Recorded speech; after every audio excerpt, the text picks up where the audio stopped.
In this video, we're going to look at modeling worded scenarios, thinking about derivatives. Now, the technical topic for this, when we're looking at trying to find the minimum or the maximum of things, is optimization. So what that means is, for a given thing, what's the optimum outcome? So if I want to maximize the amount of materials I can fit in a box, but I want the minimum cost of those materials, okay, that's where we're looking at an optimization scenario. And usually what happens is you've been given some sort of constraint and you've got to get the best out of your scenario. So we're usually going to have two things. You've usually got something you're given and you've got something that you want to optimize. And usually what happens is you'll make an equation out of what you've been given and put it into what you need to optimize. Okay, you're going to find that is very, very common. Okay, and that's usually the process. A new window is to be made to allow more light into a room. It's going to be a rectangle surmounted by a semicircle, and the framing material of the window is going to be 336 centimeters. Okay, straight away, there you go. That's your given. 336 equals, so something to do with lengths. So let's just quickly draw up a little sketch. You should always draw a picture of when you're doing these optimizings. Doesn't have to be a great sketch. Here's a rectangle, there's a semicircle. Okay, I'm obviously going to have a width, a length, and a radius. And looking at this, it says the framing material. Well, that's this width. Sorry, that's this width, this length, and then half a semicircle, or half a circle worth of circumference. Now, I know, we just saw this with the given, well, 2 lengths plus 2 widths plus half of the circumference, so 2 pi r on 2, so just pi r, okay? I know that that is what we're given, and I need to put that into the thing that we're trying to optimize, okay? So what's the thing that we've been given, then put it in the thing we're trying to optimize. Well, this is what we've been given.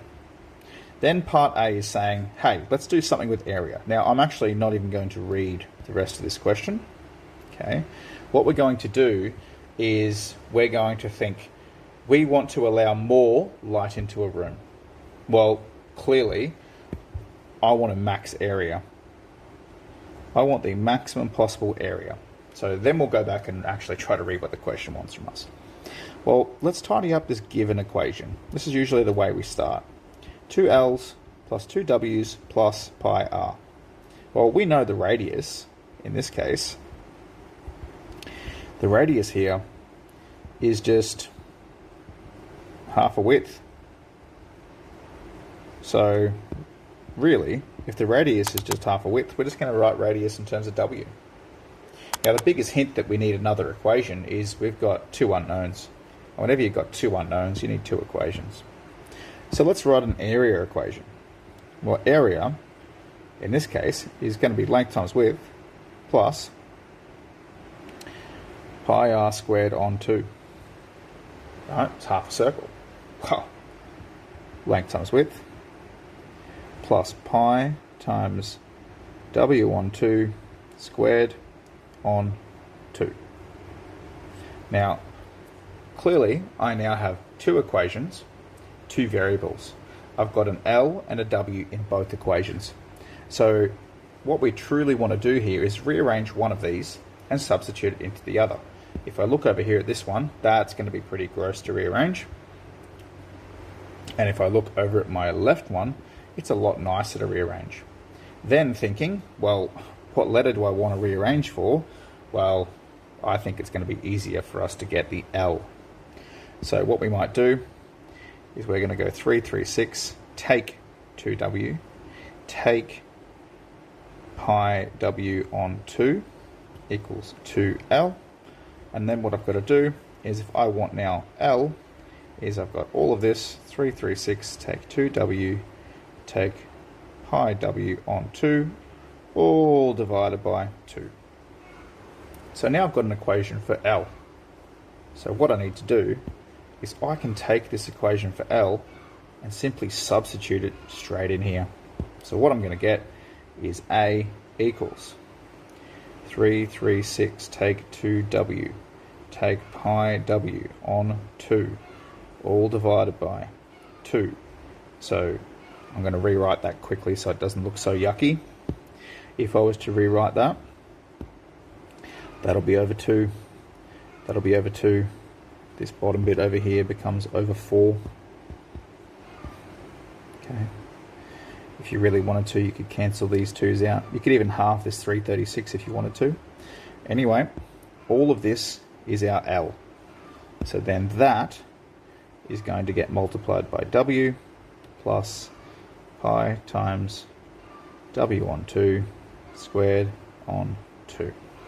Now what we have is we have one big equation that is all in terms of W. We have an area equation that is fully in terms of one variable, W.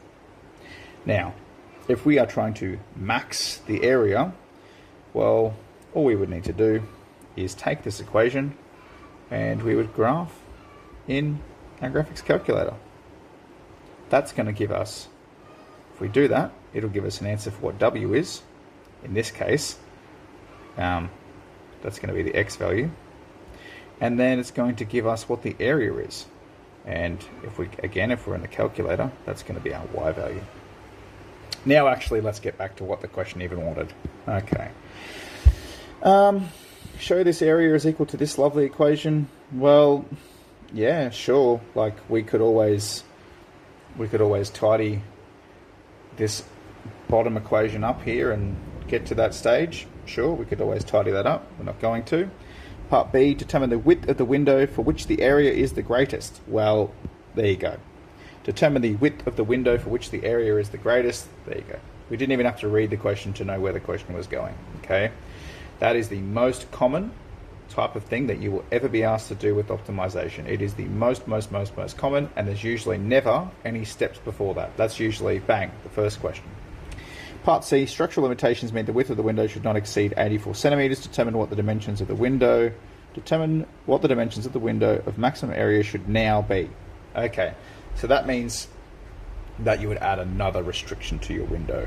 Okay, not super common. We're actually going to ignore C and ignore A, because really the major focus that you need to have is the skill of B. So let's recap. You're always given something, and you're always trying to optimize something. So you take what you're given, make an equation, and then make an equation for what you're trying to maximize. Might be area, might be volume, who knows what it is. And you always have to try and substitute your given information into your optimizing information. And then you can simply put that straight into your graphics calculator and solve. So I've now gone to my calculator. I've drawn a little sketch. So I've had to adjust my view window. I've now got my area on my y-axis. I've now got my width on my x-axis, and it does something a little like this. And I've got a maximum up here, and it says my maximum is at 38.57. Oops, 38.57, and 3239.52. So what that means is when I have a width of 38.57 centimeters, I have an area of 3239.52 centimeters squared.